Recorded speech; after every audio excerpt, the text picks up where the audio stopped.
பூமிகாரகனான செவ்வாய் பகவானை ஆட்சி வீடாக கொண்ட மேஷ ராசி மேஷ லக்னத்தில் பிறந்த நண்பர்களே, சகோதர சகோதரிகளே, உங்கள் அனைவருக்கும் வணக்கம். நான் உங்கள் ஆஷ்ரஷதா.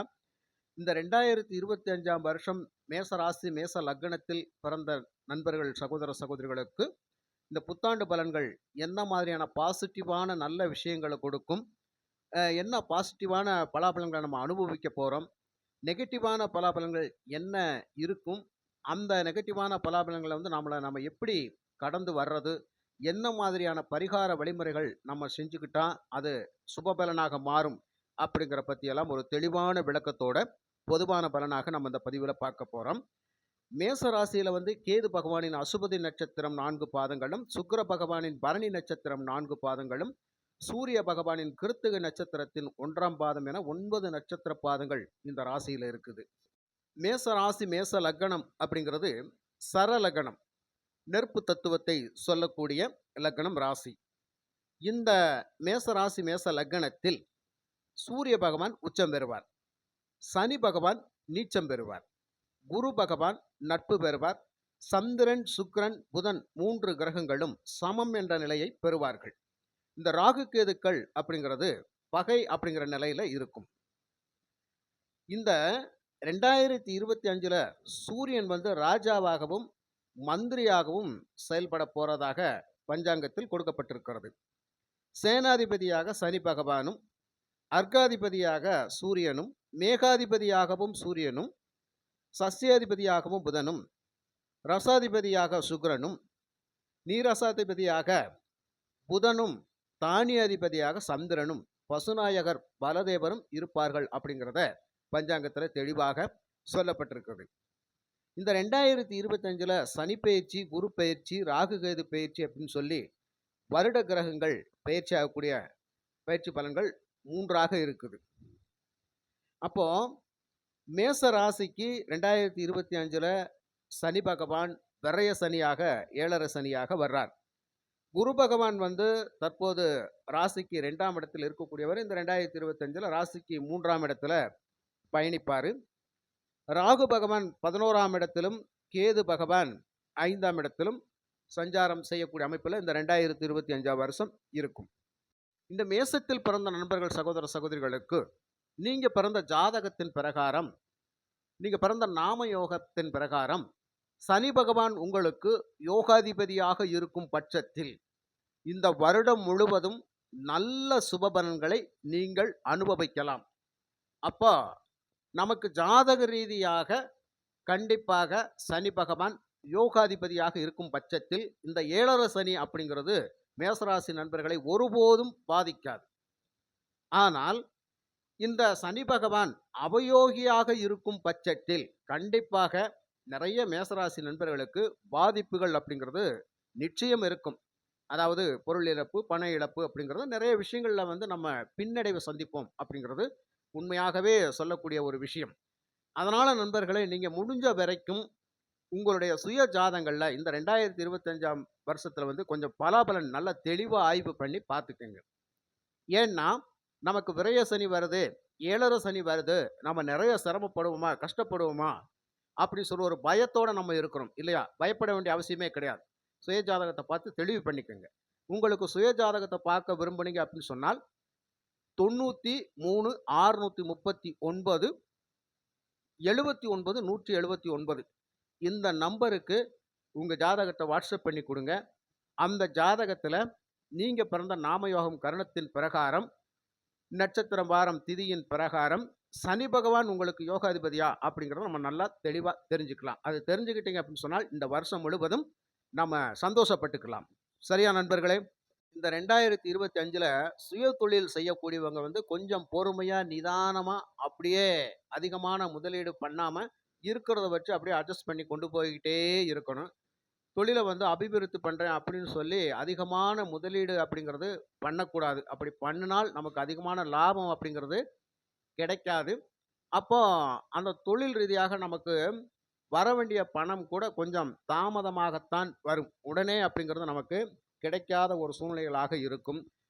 தொழில்முறை பயணங்கள் அப்படிங்கிறது கொஞ்சம் அலைச்சலாகவே இருக்கும். பொதுவாகவே உங்களுடைய பர்சனல் விஷயங்களாக நீங்கள் வெளியில் பயணங்கள் செய்கின்ற பொழுது அந்த பயணங்கள் அப்படிங்கிறது போன உடனே சக்சஸ் ஆகாது. கொஞ்சம் அலைச்சல், திருச்சல் ஏற்படும். 1க்கு 2, 3 முறை நம்ம திரும்ப திரும்ப போயிட்டு வர மாரியான ஒரு சூழ்நிலைகள் இருக்கும். அந்த 3வது முறை அப்படிங்கிறது தான் அந்த காரியம் சக்சஸ் ஆகுற மாரியான ஒரு சூழ்நிலைகள் இருக்கும். இதனாலேயே உங்களுக்கு வந்து பயணங்களுக்காக அதிகமாக செலவுகள் அப்படிங்கிறது செய்யக்கூடிய அமைப்பில இருக்கும். வேலையில இருக்கிறவங்களுக்கு இடமாற்றம் அப்படிங்கிறது நிச்சயமாக இந்த காலகட்டத்தில ஏற்படும். அப்படியே இடமாற்றத்தின் மூலியமாக நிறைய வேலைப்பளு அப்படிங்கிறது அதிகமா இருக்கும். நீங்க எந்த இடத்துல போய் வேலை செஞ்சாலும் இந்த காலகட்டத்தில வேலை வந்து அதிகமாக குடுத்துக்கிட்டே இருப்பாங்க. சீக்கிரமா வேலைகள வந்து முடிக்க முடியாது. அப்படியே முடிச்சாலும், அந்த இடத்துல மேலும் மேலும் ஒரு வேலைய உங்ககிட்ட ஒப்படைச்சுக்கிட்டே இருப்பாங்க. அதனால அந்த வேலைய நீங்க மறுபடியும் மறுபடியும் செய்ய வேண்டிய கட்டாயத்துல இருப்பீங்க. இதனாலேயே உடல் சோர்வு, மனச்சோர்வு அப்படிங்கிறது நிச்சயமாக ஏற்படும். இந்த கண்கள்ல, கால்கள்ல வந்து நீர் சம்பந்தப்பட்ட நோய்கள் அப்படிங்கிறது நிச்சயமாக இந்த காலகட்டத்தில வரும். இதனால கொஞ்சம் மருத்துவம் செய்ய வேண்டிய கட்டாயம் அப்படிங்கிறது இருக்கும். கூடுதலாக மருத்துவ செலவுகள் வேற இந்த நேரத்தில ஏற்படும். வரவுக்கேற்ற செலவுகளும் இருந்து கொண்டே இருக்கும். ஆனாலும் ஒரு விஷயம் செலவு ஆகிட்டே இருக்கு அப்படின்னு சொல்லி நம்ம செலவு செஞ்சுக்கிட்டே இருக்கக்கூடாது. கொஞ்சமாவது ஒரு சேமிப்பு அப்படிங்கிறது நமக்கு வேணும். இந்த நேரத்தில முடிஞ்ச வரைக்கும் நீங்க விரய செலவுகள் அதிகமாக பண்ணாம, கொஞ்சம் பணத்த சேவிங் பண்றது ரொம்ப ரொம்ப ஒரு நல்ல விஷயம். இந்த காலகட்டத்தில வந்து பிறருக்கு கடன் கொடுப்பதோ, அல்லது தேவையில்லாம குடுக்கல் வாங்கல் வைப்பதோ அப்படிங்கிறது முடிஞ்ச வரைக்கும் இந்த 2025ல தவிர்த்துருங்க. ஏன்னா, அந்த கடன் கொடுத்தா திரும்ப கிடைக்காது. அதே மாரி கொடுக்கல் வாங்கல் சரிவர இருக்காது. அப்படிங்கிற மாரியான ஒரு விஷயங்கள் மேசராசி நண்பர்களுக்கு நடந்து கொண்டு இருக்கும். இந்த காலகட்டத்தில எக்காரணத்த கொண்டும் ஒரு பண சம்மந்தப்பட்ட விஷயங்களுக்காக அடுத்தவங்களுக்கு ஜாமீன் போடுறது அப்படிங்கிறத தயவு செய்து தவிர்த்துருங்க. ஒரு சண்டை சச்சரவுகள், வம்பு வழக்குகள்ல நீங்க வந்து தலையிடக்கூடாது. அப்படி தலையிட்டால் அந்த பிரச்சனைகள் அப்படிங்கிறது நம்மளையும் சார்ந்து நம்மளையும் துன்பப்படுத்திக்கிட்டே இருக்கும். அதனால நம்ம குடும்பத்தில நமக்கும் நிம்மதி இல்லாம போகக்கூடிய ஒரு அமைப்பெல்லாம் நிச்சயமாக இருக்கும். அப்போ அ என்னதான் உறவுகள், நண்பர்களாக இருந்தாலும் கொஞ்சம் பார்த்து அட்ஜஸ்ட் பண்ணி போய்க்கங்க. அ நம்ம நண்பருக்கு ஏற்பட்ட நிலை அப்படின்னு சொல்லி நீங்க ஓடி போய் உதவி செய்ய போனாலும், அந்த உதவியின் மூலமாக நாம தான் இந்த நேரத்தில வந்து உபத்திரத்த அனுபவிக்க வேண்டிய கட்டாயத்தில நம்ம இருப்போம். அந்த பிரச்சனை மறுபடியும் நமக்கே திரும்பி வந்துரும். அந்த விஷயத்தில கொஞ்சம் கவனமா இருங்க. கண்டிப்பாக யாருக்கும் ஜாமீன் குடுக்காதீங்க. புரியுங்களா? ஜாமீனே குடுக்கக்கூடிய அவசியம் இல்லை. இந்த காலகட்டத்தில வந்து வெளிநாடு வேலைவாய்ப்புகளுக்காக காத்திருக்கக்கூடிய மேசராசி, மேச லக்னத்தில் பிறந்த நண்பர்களுக்கு நல்ல இடங்கள்ல வேலைவாய்ப்பு நிச்சயமாக கிடைக்கும். அப்போ வெளிநாடுகளுக்கு சென்று வேலைகளுக்காக காத்திருப்பவர்களுக்கு வந்து இந்த காலகட்டம் உகந்த காலகட்டம். ஏன்னா, இந்த 2024ல சனி பகவான் 12ஆம் இடத்தில் தான் பயணிப்பார். 12ஆம் இடம் அப்படிங்கிறது வெளிநாடு வாசத்தை குறிக்கக்கூடிய இட அமைப்பு. அதனால நிச்சயமாக வெளிநாட்டு பயணங்கள் உங்களுக்கு சிறப்பு தரும். அங்க போய் நல்ல ஒரு வேலையில நீங்க நிச்சயமாக உட்காருவீங்க. ஆனாலும் கடினமாக உழைப்பீங்க. அந்த வேலைப்பளு அங்கேயும் உங்களுக்கு அதிகமாக இருக்கும். புரியுதுங்களா? அ இந்த காலகட்டத்தில இரவு நேர பயணங்கள் அப்படிங்கிறது வந்து அதிகமா நீங்க தவிர்க்க வேண்டிய கட்டாயத்தில தான் இருக்கணும். இரவு நேர பயணங்கள் அதிகமாக பண்ணாதீங்க. அதே மாதிரி இந்த 2025ல பொதுவா எல்லார்கிட்டயும் கொஞ்சம் அனுசரிச்சு போறது நல்லது. நம்ம அதிகமா கோவப்பட்டு பேசுறதோ, எடுத்தெறிஞ்சு பேசுறதோ, ஒரு காரியத்த எடுத்தோம், கவுத்தோம்ன்னு செய்யிறதோ, இந்த மாரியான வேலைகள் எல்லாம் இந்த 2025ல நீங்க தவிர்க்கணும். அப்போ தேவையில்லாத வாக்குவாதங்கள் அப்படிங்கிறது வந்துச்சுன்னா, கொஞ்சம் ஒதுங்கி போயிருங்க. ஒரு பேச்சுக்கு ஒரு பேச்சு கொஞ்சம் பொறுத்து போயிருங்க. அது உங்களுக்கு இந்த காலகட்டத்தில ரொம்ப ரொம்ப நல்லதாக இருக்கும். சொத்து சம்பந்தப்பட்ட விவகாரங்கள்ல இருக்கக்கூடியவங்களுக்கு கண்டிப்பாக அந்த ஒரு சொத்து வாங்கும்போதோ, ஒரு சொத்தை விற்கும்போதோ, டாக்குமெண்ட்ஸ்கள்லாம் சரியா இருக்குதா அப்படின்னு சொல்லி பார்த்துட்டு கையெழுத்து போட்டு குடுங்க. அவசரப்பட்டு அந்த விற்பதோ, வாங்குவதோ அப்படிங்கிறது கூடாது. முன்பணம் குடுக்குறபோது, அடுத்து நம்ம இத வாங்குவோமா? வாங்க முடியுமா? முடியாதா? அப்படின்னு பார்த்துட்டு முன்பணத்த குடுங்க. அப்படி நீங்க முன்பணத்த குடுத்துட்டீங்கன்னா, 2வது உங்களால வாங்க முடியாம போச்சுன்னா, அந்த பணம் உங்களுக்கு திரும்ப வராது. அப்படியே வர்றதுக்கு ரொம்ப லேட் ஆகும். இதனால வந்து பிரச்சனைகள் நிச்சயமாக இந்த காலகட்டத்தில ஏற்படும்ங்க. இந்த 2025ல மண்மனை யோகம் அப்படிங்கிறது நிச்சயமா உங்களுக்கு ஏற்படும். அதாவது ஒரு வாகன யோகம் ஏற்படும். புதுசா வீடு கட்டக்கூடிய அமைப்பு, புதுசா வாகனங்கள் வாங்கக்கூடிய அமைப்பு, ஆடம்பர செலவுகள் அப்படிங்கிறது இதுக்காக கொஞ்சம் அதிகமா செலவழிப்பீங்க. நீங்க ஒரு எஸ்டிமேட் போட்டிருப்பீங்க. ஒரு 20,00,000த்துல இந்த வீட்ட கட்டி முடிச்சிடலாம் அப்படின்னு சொல்லி. ஆனால் உங்களுக்கு வந்து அந்த இன்டீரியர் டெக்கரேஷன் அப்படிங்கிற மாதிரியான வேலைகள்லாம் நீங்க அதிகமா செய்யணும் அப்படிங்கிற ஒரு எண்ணங்கள் இந்த காலகட்டத்தில அதிகமாக இருக்கும். அதனால கொஞ்சம் செலவுகள் வந்து எக்ஸ்ட்ரா போயிரும். அதே மாரி நீங்க ரூ. 20,00,000 எஸ்டிமேட் போட்டிருந்தாலும், அந்த கட்டுமான பொருட்கள் விலை ஏற்றங்கள் அப்படிங்கிறது இந்த வருஷத்துல கொஞ்சம் ஏற்ற இறக்கங்களாக இருக்கனால, உங்களால ஒரு முடிவான நிர்ணயம் அப்படிங்கிறது இந்த காலகட்டத்தில நிச்சயமா பண்ண முடியாது. அதனால அந்த கட்டுமான பணி சம்மந்தப்பட்ட விஷயங்களில் இருக்கக்கூடியவங்க வந்து எப்பவுமே கொஞ்சம் கவனமா பார்த்து செயல்படக்கூடிய அமைப்பில இருக்கணும். அந்த மண்மனை யோகங்கள் ஏற்படுகின்ற பொழுது, அதை வாங்கக்கூடிய அமைப்பிலயும் கொஞ்சம் பார்த்து கவனமாக இருக்கணும். இந்த விஷயங்கள்ல வந்து கொஞ்சம் டாக்குமெண்ட் சம்மந்தப்பட்ட விஷயங்கள்ல கொஞ்சம் கவனமாக இருப்பது ரொம்ப ரொம்ப நல்ல விஷயம். அதே மாரி இந்த வருஷத்த பொறுத்தமட்டில ஒரு காரியம் நீங்க செய்ய போறீங்க அப்படின்னு சொன்னால், ஒரு வேலையில நீங்க இறங்க போறீங்க. ஒரு குடுக்கல் வாங்கல் நம்ம வைக்க போறோம்னாலும், ஒரு முறைக்கு 9 முறை யோசனை பண்ணிட்டு தான் அந்த காரியத்தில நீங்க இறங்கணும். அ அவசரப்பட்டு இறங்கக்கூடாது. முன்பின் யோசிக்காம எந்த ஒரு செயலையும் செய்யக்கூடாது நண்பர்களே.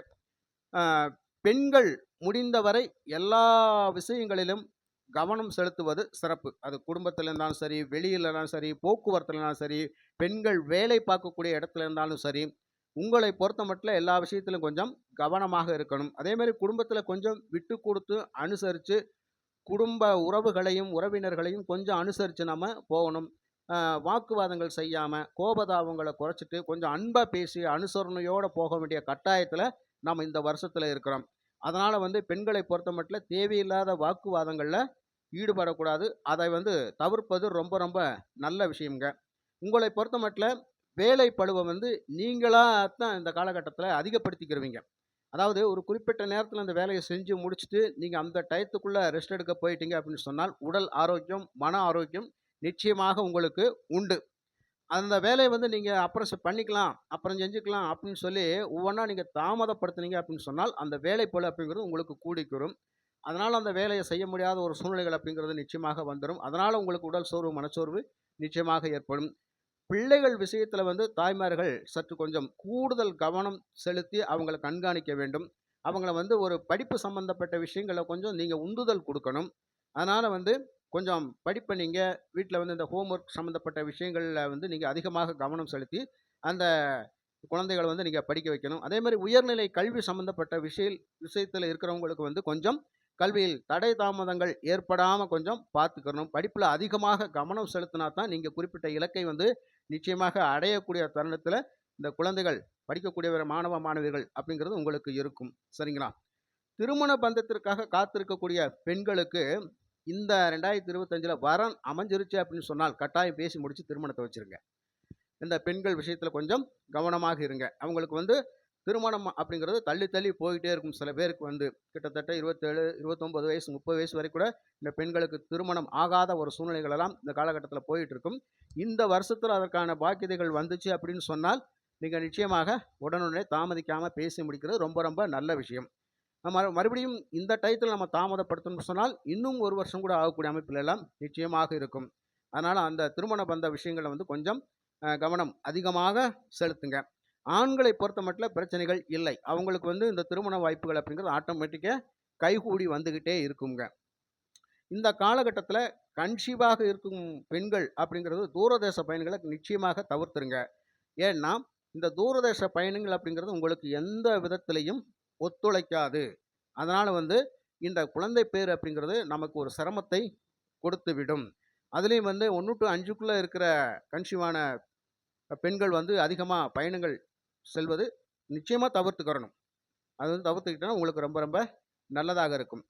இந்த காலகட்டத்தில பூர்வ புண்ணிய சொத்துக்கள் அப்படிங்கிறதுல பாகப்பிரிவினை செய்றதோ, விக்கிறதுக்கோ அப்படிங்கிறதோ இந்த மாரி பேச்சுவார்த்தைகள் இந்த டயத்தில பேச வேண்டிய அவசியங்கள் இல்லை.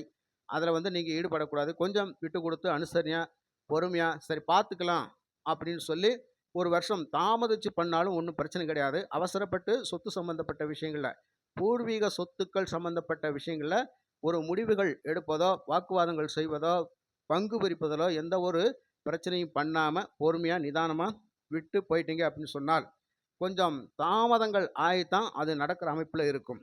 புரியுதுங்களா? இந்த வருஷத்த பொறுத்தமட்டில வேலை செய்ற இடங்கள்னாலும் சரி, தொழில் செய்ற இடங்கள்னாலும் சரி, அந்த இடங்கள்ல கொஞ்சம் கவனமாக செயல்படுறது ரொம்ப ரொம்ப நல்ல விஷயம். முடிஞ்ச வரைக்கும் இந்த வருஷம் கொஞ்சம் கடன்கள் அப்படிங்கிறத வாங்காம இருக்கிறதுக்கு முயற்சி பண்ணுங்க. பழைய கடன்களை அடைக்கிறதுக்கு முயற்சி பண்ணுங்க. அது ஒரு நல்ல விஷயம். புதுசாக ஒரு கடன வாங்கி நீங்க அவதிப்பட்டுறாதீங்க. ஏன்னா, உங்களுடைய ஆடம்பர செலவுகள், தேவைகளை கொஞ்சம் குறைச்சு பண்றது தான் இந்த காலகட்டம் உங்களுக்கு சிறப்பான பலனை தரும். புரியுதுங்களா? அதிகமான ஒரு ஆசை வைத்தோ, அதை செய்யணும், இதை செய்யணும்னு சொல்லி அகலக்கால் வச்சு நீங்க அந்த வேலைய கண்டிப்பாக செய்யாதீங்க. அ இருந்தாலும் கடன் அடைக்கிறதுக்கான ஒரு கணிசமான தொகை அப்படிங்கிறது நிச்சயமா உங்களுக்கு கிடைக்கும். ரியல் எஸ்டேட்டு, கட்டுமான துறையில இருக்கிற மேஷ ராசி, மேஷ லக்னத்தில் பிறந்த நண்பர்களுக்கு தொழில்ல வந்து ஓரளவு சிறப்பா இருக்கும். இருந்தாலும் அதிகமான லாபம் அப்படிங்கிறது குறைபடும். அதனால குறைஞ்ச லாபம் தான் கிடைக்குது.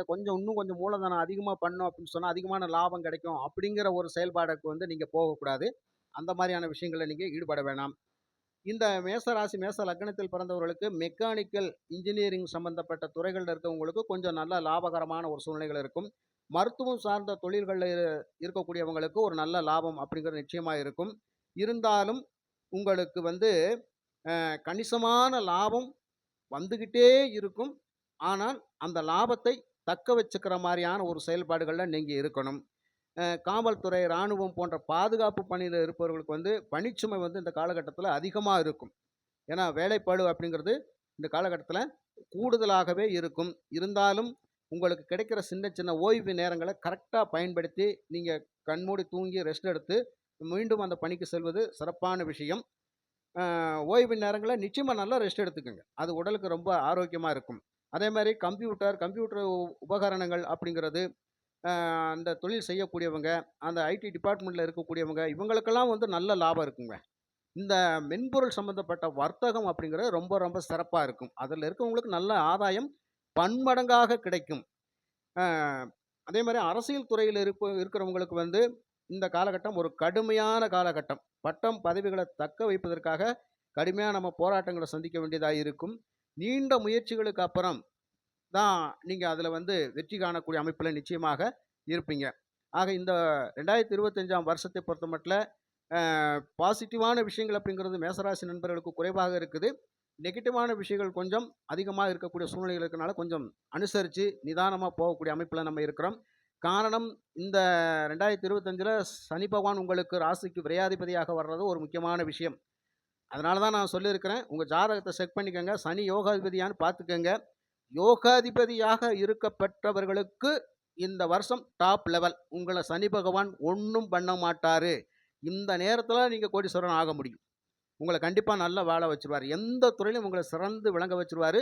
பன்மடங்கு லாபத்தை கொடுத்து, உங்களுடைய தொழில்லயோ, வேலையிலயோ அதிகமான வருமானத்த கொடுத்து, குடும்பத்தில சந்தோஷ மகிழ்ச்சி நிச்சயமாக ஏற்படுத்தி விட்டுருவாரு. சாதிக்க முடியாத விஷயங்கள் எல்லாம் இந்த காலகட்டத்தில நீங்க சாதிப்பீங்க. சனி பகவான் யோகாதிபதியாக இருந்தால் மட்டும். மற்றபடி அவர் அவயோகியாக இருந்தால், நெறைய சிரமங்கள நம்ம கண்டிப்பாக சந்திக்க வேண்டிய கட்டாயத்தில இருந்திருப்போம். உங்களுக்கான பரிகாரம் அப்படிங்கிறது சனிக்கிழமை வாரங்கள்ல, சனிக்கிழமை காலையில 6 டூ 7 சனி ஓரையில சனி பகவானுக்கு எள் தீபம் ஏற்றி வணங்கி வழிபடுவது வந்து ஒரு சிறப்பான நல்ல பலனை நம்ம அடையலாம். அதே மாரி சனிக்கிழமை வாரங்கள்ல கண்டிப்பாக ஆஞ்சநேயர் பகவானுக்கு நெய் தீபம் ஏற்றி வணங்கி வழிபடுவது இன்னும் சிறப்பான விஷயங்கள். ஆக இந்த பரிகாரங்களை நீங்க கரெக்ட்டா செஞ்சுக்கிட்டீங்க அப்படின்னு சொன்னால், நிச்சயமாக இந்த 2025ஆம் வருஷத்துல நல்ல பலனை நம்ம அடையலாம். இந்த வருஷத்தை பொறுத்தமட்டிலும் உங்களுக்கு ஆதாயம் மிக குறைவாக இருக்குது. விரயம் அதிகமாக இருக்கின்றது அப்படிங்கிறதுனால, அனைத்து விஷயங்களிலுமே கவனமுடன் செயல்பட்டு வெற்றி பெற வாழ்த்துகிறேன். இந்த பதிவு உங்களுக்கு பிடிச்சிருந்தா லைக் பண்ணுங்க, ஷேர் பண்ணுங்க, கமெண்ட் பண்ணுங்க. மற்றும் ஒரு நல்ல பதிவில் நான் உங்களை சந்திக்கின்றேன். நன்றி, வணக்கம்.